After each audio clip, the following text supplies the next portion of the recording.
Okay, thank you everyone for stopping by. Um, so, as you can see in the slide, today we'll be talking mainly about STEM.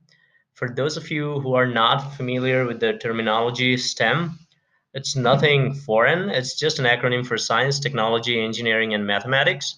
So, if you are involved or enrolled in any subjects pertaining to these four different fields, you are already a part of STEM. So, don't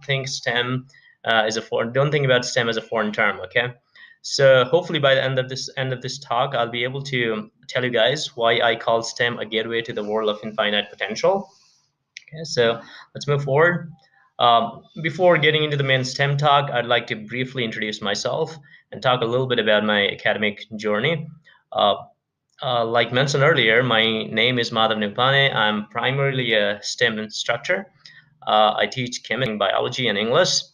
I'm also a Google certified educator, which I try to incorporate technology in education whenever possible and applicable. I'm also a writer. I mainly write about science and sports. And talking about my academic journey, after passing my SLC from Butwal, I came to Kathmandu to finish my high school. I got my high schooling degree from National Institute of Science and Technology, which is in Lanchur, not that far from where we are. And after high school, I then went to the United States to get my bachelor's degree. I finished my bachelor's of science and chemistry from Texas A&M University, and from then onwards, I moved to New York to get my master's degree in chemistry. I got my master's degree from Columbia University, New York, and while at Texas A&M and at Columbia, I was involved in chemical research and also chemistry teaching. Okay. Um, I know most of you guys are in the midst of application process at the moment, and the more concerning and more immediate issue for you guys is the application procedure.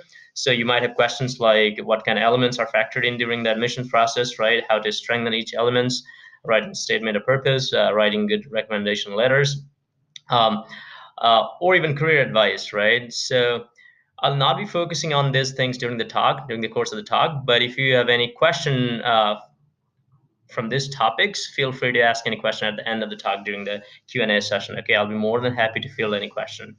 Uh, so, um, so I want this to be as interactive as possible. So before giving the outline of the talk, I'll ask you guys a few questions. Just raise your hand if the answer for these questions is yes. Okay, if your answer is yes, just raise your hand. So the first question is, so while you go to the grocery store to buy food items, or while you eat your breakfast in the morning or lunch during the day, how many of you guys consciously think about the kind of nutrients you're getting out of your food, right? I'm not talking about the milligrams and micrograms of nutrients, but in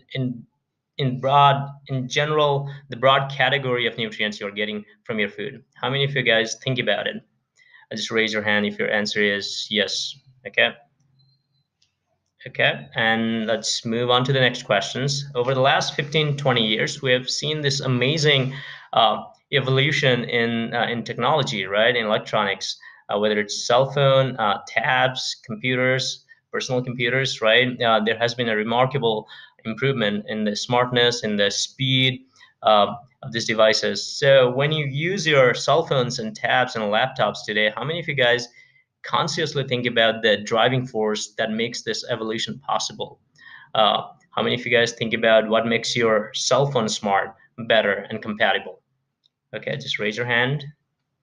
And the last questions, I'm sure some of you guys here like soccer, and we know Cristiano Ronaldo and players like Lionel Messi are really good at free kicks and shootings, right? So when you watch soccer, how many of you guys think about the physics involved behind this free kicks, the dips, the swirls, the curls, and the spins?